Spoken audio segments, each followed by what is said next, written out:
டயலாகே இல்லாம full movie work out ஆகுமா? காந்தி டாக்ஸ்க்கு இந்த ரிஸ்கியான எக்ஸ்பெரிமெண்ட்டா எடுத்திருக்காங்க. இந்த சைலன்ட் ஸ்டோரி டெல்லிங் அப்ரோச் உண்மையா ஒர்க் ஆயிருக்கா? அத பத்தி தான் இப்ப பார்க்க போறோம்.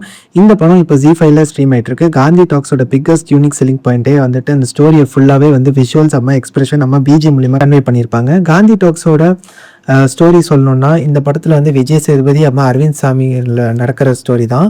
அரவிந்த் சாமி வந்து ஒரு பெரிய ரிச்சான பிசினஸ்மேன். ஒரு கட்டத்துக்கு மேல அவர் எல்லாத்தையுமே இழந்துருவாரு. இன்னொரு பக்கம் விஜய் சேதுபதி வந்து ஏழையான ஒரு இடத்துல இருப்பாரு. அவரோட ஃபர்ஸ்ட் ஜாப வந்து தேடி போற மாரி இருக்கும். இவங்க 2 பேரோட லைஃப் எப்படி ஆகுதுன்றது தான் இந்த கதை.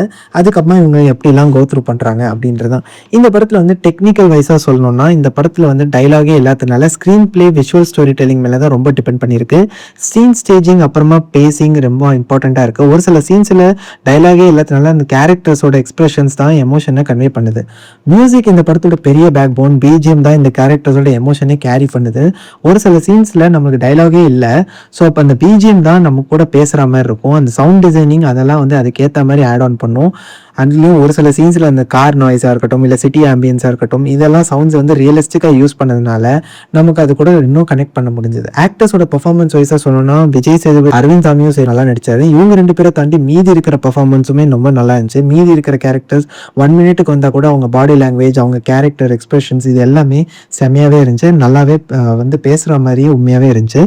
இந்த படத்தோட இன்னொரு பிக்கஸ்ட் பாயிண்ட் வந்துட்டு சினோடோகிராஃபி அம்மா விஷுவல்ஸ் தான்.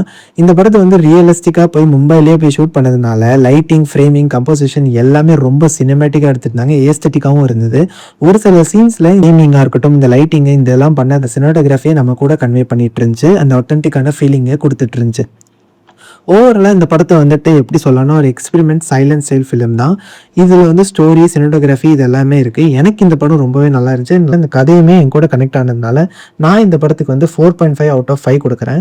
இந்த படம் இன்னும் ஜீ5ல ஸ்ட்ரீம் ஆகிட்டு இருக்கு. நீங்கள் வேணால் பார்த்துருந்தீங்கன்னா உங்கள் ஒப்பீனியன் என்னன்னு கமெண்ட்டில் சொல்லுங்கள்.